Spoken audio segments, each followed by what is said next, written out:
कौमी असम्बली में 27वीं आईनी तरमीम का बिल पेश कर दिया गया। 27वीं आईनी तरमीम का बिल वजीर कानून आज़िम नज़ीर तारड़ ने पेश किया।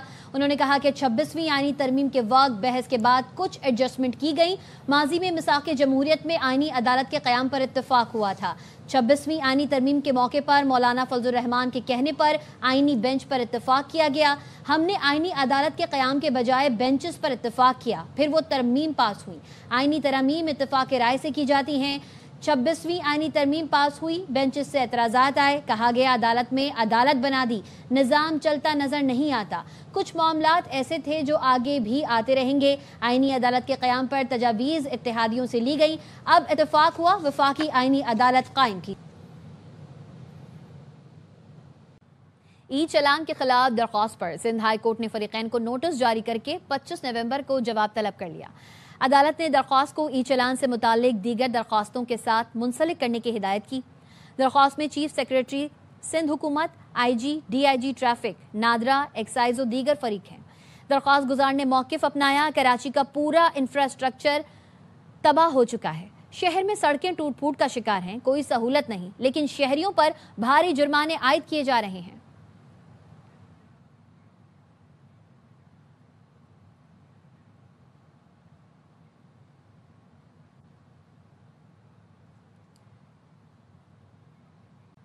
स्पेशल सेंट्रल अदालत लाहौर ने चौधरी परवेज इलाही समेत दीगर के खिलाफ मनी लॉन्ड्रिंग केस का तहरीरी फैसला जारी कर दिया है।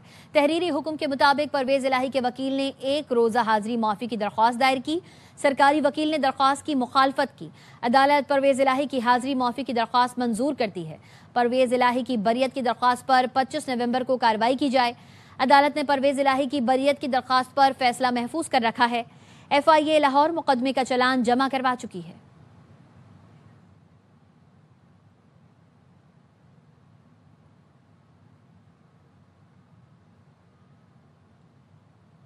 पेशावर हाई कोर्ट ने PTI रहनुमा असद कैसर की हिफाजती जमानत में तौसी कर दी। मुकदमात की तफसीलात के लिए दरख्वास्त पर दौरान समाअत अदालत ने हुक्म दिया असद कैसर को दर्ज मुकदमात में गिरफ्तार ना किया जाए। अदालत ने वफाकी हुकूमत और मुताल्लिका फरीकैन से रिपोर्ट तलब कर ली। दरख्वास्त पर समाअत जस्टिस सैयद अरशद अली और जस्टिस मोहम्मद फ़हीम वली ने की।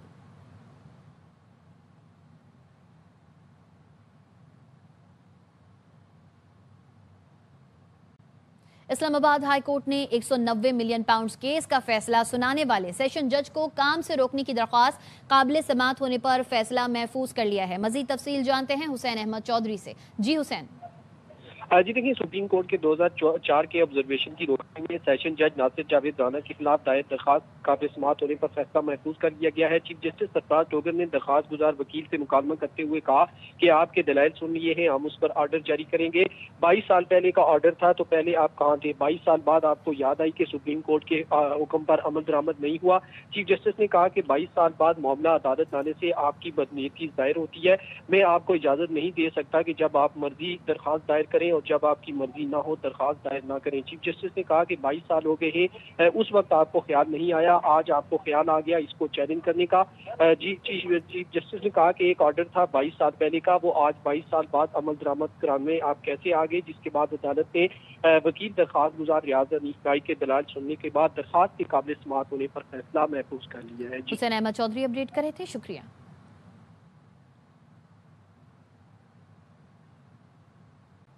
इस्लामाबाद हाई कोर्ट ने बानी PTI से मुलाकात ना कराने पर तौहीन अदालत दरख्वास्त पर फरीकैन को नोटिस जारी कर दिया। अदालत ने सेक्रेटरी दाखिला, जेल सुपरिटेंडेंट और दीगर को नोटिस जारी करके जवाब तलब किया। अदालत ने असिस्टेंट अटॉर्नी जनरल को सलमान अकरम राजा की जेल मुलाकात का मामला देखने की हिदायत की। दौरान सलमान अकरम राजा ने कहा, आपके तहरीरी हुक्मनामे के बावजूद आखिरी मंगल को मेरी मुलाकात नहीं कराई गई। SHO एजाज ने आपके हुक्म को माना ही नहीं। अदालत डिप्टी रजिस्ट्रार जुडिशल को आज 7 भेजे। जस्टिस अरबाब मोहम्मद ताहिर ने कहा, 7 नहीं भेज सकते, हम नोटिस करते हैं, कानून के मुताबिक कार्रवाई करेंगे।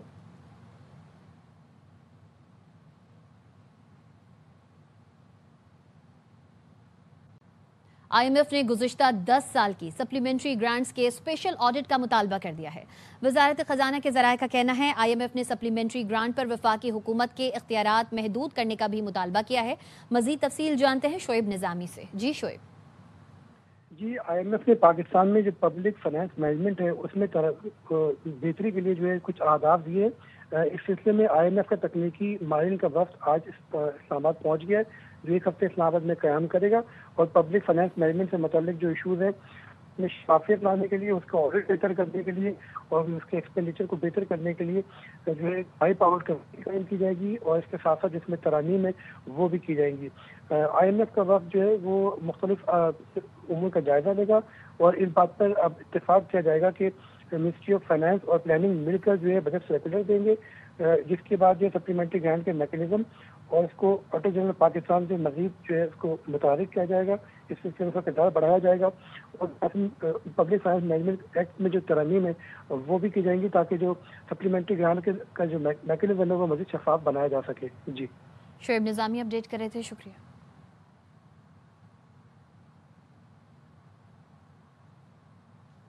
भारतीय सियासी रहनुमाओं और सहाफियों ने नई दिल्ली धमाके को इंतखाबी फॉल्स फ्लैग करार दे दिया। भारतीय सहाफी शानली का कहना है बीजेपी जब बहरान में आती है दहशत गर्दी या धमाके का नया ड्रामा रचाया जाता है।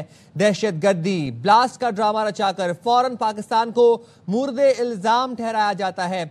सहाफी रवि नैयर का कहना था बिहार इलेक्शन के दौरान बीजेपी कमजोर पोजीशन पर है, मजीद ऐसे धमाकों की तवक्को है। कांग्रेस के रुकने पार्लियामेंट पर देवत बोरदोलवी ने कहा यह सब बिहार इंतखाबात से पहले का एक मुतवक्के सियासी इकदाम था।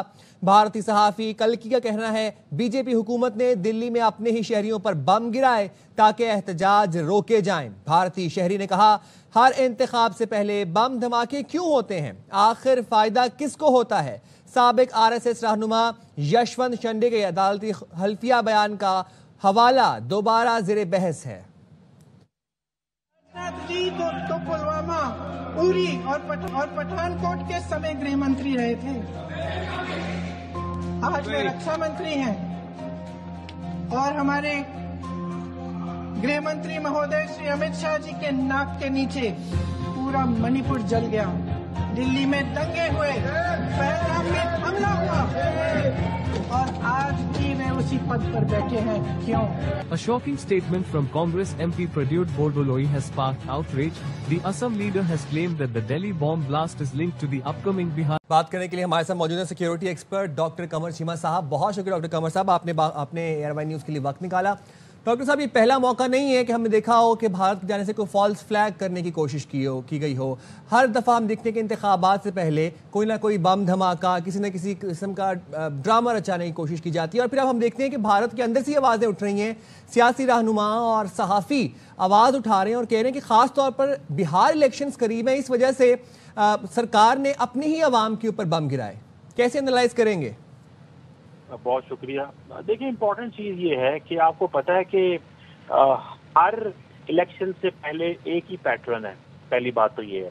दूसरी बात है, नरेंद्र मोदी साहब इस वक्त बड़े अंडर प्रेशर हैं और अंडर प्रेशर होने की जो वजह है वो ये है कि वो समझते हैं कि उनका ये इलेक्शन अगर वो हार जाते हैं तो इसके में उनका नेशनल इलेक्शन भी कल को वो हार सकते हैं और जो और स्टेट्स हैं उनके अंदर भी उनकी पॉपुलैरिटी जो है, जो कि उन्होंने एक पॉपुलैरिटी को एक शैलो अंदाज से रखा हुआ है, वो उससे परेशान है कि अगर मैं ये बिहार का इलेक्शन हार गया तो मेरे लिए मसला पैदा होगा और आइंदा भी मैं स्टेट के इलेक्शन हार जाऊंगा। तो वो ऐसी सिचुएशन है, उनको पुरानी प्ले बुक खेलनी पड़ रही है। वही दहशतगर्दी, वही मुसलमानों पे इल्ज़ाम, वही पाकिस्तान से जान के लिंक एस्टैब्लिश करने की कोशिशें करना। अब इंटरनेशनल कम्युनिटी को पता चल गई। पहले इंटरनेशनल कम्युनिटी जो थी वो एक दो दफ़ा उनको समझ नहीं आई, वो समझे कि शायद ये नई हुकूमत है और पता नहीं नरेंद्र मोदी साहब की बड़ी इकॉनमी है, बड़ा मुल्क है। अब उनको समझ आ गई है और लोगों ने नॉन सीरियस लिया है। जेडी वैंस मौजूद थे तो पहलगाम का वाकया करवा दिया। इससे पहले आपको याद है एक दफा बिल क्लिंटन साहब इंडिया के अंदर मौजूद थे तो फिर दहशतगर्दी के वाकये करवा दिए। तो मुझे लगता है कि ये मुसलसल इस तरह की जो चीजें हैं वो कर रहे हैं ताकि इंटरनेशनल कम्युनिटी से अटेंशन हासिल करें। अब एक्सपोज हो गए और अब अपोजिशन एक्सपोज कर रही है। राहुल गांधी इस वक्त वोट चोरी का नारा लगा के बैठे हुए हैं। इस वक्त इंडिया के अंदर जो सबसे बड़ी कंपेन चल रही है नरेंद्र मोदी के खिलाफ, वो वोट चोरी की है। वो हरियाणा के इलेक्शन के बारे में कह रहे हैं कि वो सारा वोट चोरी हुआ है। वो जो बिहार के अंदर इलेक्शंस हो रहे हैं वहां पे उन्होंने कहा है कि जी ये वोट चोरी और इन्होंने फेक वोट डाले हुए हैं, एक ब्राजील की जो मॉडल है उसकी तस्वीरें लगा लगा के उसके नाम के जो वोट जो है वो रजिस्टर हुए हैं इंडिया के अंदर। तो इस वक्त नरेंद्र मोदी के ऊपर प्रेशर है, प्रेशर की वजह से आप देखें ना, ये कल सुबह एक जी कुछ मुसलमानों से कुछ मटेरियल पकड़ा गया, शाम को एक वाकया हो गया और वो भी लाल किले के सामने, ताकि लाल किले की क्योंकि रेलिवेंस है। तो ये सब जानबूझ के एक प्ले बुक है सीधी और अनफॉर्चुनेटली इंडियन डीप स्टेट इसमें इन्वॉल्व है। मैं सीधा कहूंगा कि भारत की जो डीप स्टेट है, जो इंटेलिजेंस एजेंसीज हैं, वो नरेंद्र मोदी के साथ वो बेनिफिशियरी हैं। और इसमें अजीत डोवल साहब देखें, एक अनइलेक्टेड बंदा जो है वो किस तरह इंडिया की सारी सिक्योरिटी को कॉम्प्रोमाइज कर रहा है। और सारी की सारी जो डोवल साहब, अजीत डोवल का ये माइंडसेट है कि किस तरह पाकिस्तान को अपने इंटरनल इलेक्शंस में रखो, पाकिस्तान को मीडिया हर सारा टाइम, देखिए 1.4 बिलियन की आबादी है, इनको तो दुनिया में और बहुत कुछ डिस्कस करना चाहिए, लेकिन ये सुबह शाम पाकिस्तान को डिस्कस करते हैं ताकि नरेंद्र मोदी साहब की रेलिवेंस हो। मीडिया हाउसेस खरीद लिए गए हैं पाकिस्तान बैशिंग करने के लिए, दुनिया में कभी ऐसे नहीं हुआ। और उन मीडिया हाउसेस के मालिकान को, जो कि अदानीज हैं, अंबानीज हैं, नरेंद्र मोदी साहब गवर्नमेंट कॉन्ट्रैक्ट देते हैं। हम्बनटोटा पोर्ट दे दी, श्रीलंका में, बांग्लादेश में, इजराइल में, कीनिया में प्रोजेक्ट नरेंद्र मोदी साहब ने दिलवाए हैं। अपनी डिफेंस इंडस्ट्री में उनसे सपोर्ट ले रहे हैं। इन रिटर्न क्या फायदा होता है कि वो मोदी साहब के लिए नैरेटिव शेपिंग में, नैरेटिव मेकिंग में और मीडिया हाउसेस को खरीदते हैं और एंकर्स को खरीदा जाता है ताकि नरेंद्र मोदी के हक में बात की जाए। अब मसला ये है कि अब चीजें एक्सपोज होगी। ऑपोजिशन को कहती है जी कि ये 12 साल तो मरकज में हुकूमत से है, सेंटर में हुकूमत से है, तो हर पॉलिटिकल पार्टी जो होती है उसका इनकम्बेंसी फैक्टर होता है, तो इनका इनकम्बेंसी फैक्टर क्यों नहीं है? ये क्यों लोग इनसे जो है वो खफा क्यों नहीं है? वो मसला ये है कि इन्होंने लाखों वोट रजिस्टर कराए हुए हैं फेक, और अगर जो इलेक्शन कमीशन है वो भी सपोर्ट करता है नरेंद्र मोदी साहब को, तो पूरी की पूरी एक इन्होंने अपनी सपोर्ट हासिल की हुई है, भले वो इलेक्शन कमीशन हो, मीडिया हो या रियासत की जो स्टेट मशीनरी है उसमें हो। तो मुझे लगता है कि पहले इंटरनेशनल कम्युनिटी जो है एक दो दफा नहीं समझ ली, अब उनको समझ आ गई है, लेकिन मोदी साहब इतने परेशान है कि उनको दोबारा उसी वाकये को रिपीट करना पड़ा। और अब क्या बात है, अब भारत के अंदर जो नई बात चल रही है वो ये कह रहे हैं जी किले के दरवाजे अंदर से लोग खोलते हैं। इसका मतलब है कि अंदर मुसलमानों को टारगेट करो जो भारत के अंदर मुसलमान है, यानी कि वो कह रहे हैं कि हमारी जो सिक्योरिटी है उसको मुसलमान जो इंडिया के हैं वो कॉम्प्रोमाइज कर रहे हैं। अब देखिए ना, कहाँ 25-30 करोड़ मुसलमानों को ये कहा जाता है कि तुम अंदर के किले के दरवाजे खोलते हो, तुम भारत को अंदर से कमजोर कर रहे हो। सो मुसलमान बांग्लादेश में हो, मुसलमान भारत के अंदर हो, मुसलमान पाकिस्तान के अंदर हो, नरेंद्र मोदी का टारगेट है ये 75 करोड़ मुसलमान जो है वो पाकिस्तान, इंडिया, बांग्लादेश। और अब सियासी रहनुमा और भारतीय अवाम भी जो है, सेन वॉइसेस जो हैं वो इस बारे में आवाज उठा रही है। बहुत शुक्रिया डॉक्टर कमर चीमा साहब। भारत में फॉल्स फ्लैग की पुरानी चाल, सफाक मोदी सरकार का नया ड्रामा फिर नाकाम हो गया है। नई दिल्ली में मेट्रो स्टेशन पर धमाके के बाद भारतीय मीडिया के संजीदा सवालात, भारत के तारीखी लाल किले के करीब धमाके ने तफ्तीशी इदारों को उलझन में डाल दिया है। द ट्रिब्यून इंडिया के मुताबिक जॉय बकुआ पर न स्प्लिंटर मिला, न जमीन फटी, न ही धमाका खेज मवाद के शवाहिद मिले। किसी धमाका खेज मवाद के टुकड़े, बारूदी बू, बारूदी धुएं के आसार नहीं मिले। द ट्रिब्यून इंडिया ने बताया कि भारतीय पुलिस ने खुदकुश इम्कानात को मुस्तरद कर दिया है। इब्तदाई शवाहिद इस मफरूजे की तरदीद करते हैं कि ये कोई खुदकुश हमला था। भारतीय जरीदे के मुताबिक दिल्ली पुलिस ने इस वाक़ये को मकबूजा कश्मीर, फरीदाबाद में बरामद असलहे से जोड़ने से गुरेज किया है। भारत ने फॉल्स फ्लैग की पुरानी चाल, सफाक मोदी सरकार का नया ड्रामा फिर नाकाम हो गया है। नई दिल्ली में मेट्रो स्टेशन पर धमाके के बाद भारतीय मीडिया के संजीदा सवालात, भारत के तारीखी लाल किले के करीब धमाके ने तफ्तीशी इदारों को उलझन में डाल दिया है। खबर इस्लामाबाद से है कि कचहरी के करीब गाड़ी में धमाके के बाद आग लग गई, 2 अफराद जख्मी हुए हैं। इस आग में पुलिस की भारी नफरी और सिक्योरिटी टीमें मौके पर रवाना कर दी गई हैं। जुल्करनैन हैदर हम इस हवाले से अपडेट करेंगे। जुल्करनैन बताइएगा। जी बिल्कुल, ये इस्लामाबाद कचहरी के करीब जो है एक गाड़ी में अचानक से धमाका हुआ है और उसके बाद आग लग गई है, जिसके बाद फायर ब्रिगेड और जो रेस्क्यू की टीमें हैं वो इस वक्त वहां पर पहुंच चुकी हैं और इस्लामाबाद पुलिस ने चारों तरफ से इलाके को जो है कॉर्डन ऑफ कर दिया है। अभी इब्तदाई इत्तलात के मुताबिक 2 अफराद जो हैं वो शदीद जख्मी हैं। एक को सर पे चोट लगी है, एक को टांग पे जो है चोट लगी है, अभी इस हवाले से पुलिस का ये कहना है कि मजीद जो है तहकीकात की जा रही है कि आया कि गाड़ी में जो सिलेंडर है वो फटा है या किस तरीके से ये धमाका हुआ है और उसके बाद जो है आग लगी है। काम जो धमाके की शिद्दत है वो काफी ज्यादा थी, जिसके बाद पैनिक भी फैला, क्योंकि बिल्कुल कचहरी के करीब जो रोड है उसके ऊपर जो है इस गाड़ी में धमाका हुआ है और शदीद जो आग है वो गाड़ी में लगी हुई। फायर ब्रिगेड की टीमें जो हैं वो रवाना कर दी गई हैं, कुछ वहां पे पहुंच चुकी हैं और आग बुझाने की कोशिश की जा रही है। ये जो 2 अफराद हैं ये के ऊपर जख्मी हालत में पड़े हुए थे, इनको फौरी तौर पे तिब्बी इमदाद के लिए अस्पताल मुंतकिल कर दिया गया है। मजीद जो रेस्क्यू टीमें हैं वो भी मौके पे पहुंच रही हैं। ठीक है, बहुत शुक्रिया जुल्करनैन। अब तक के लिए इतना ही। देखते रहें ARY न्यूज़।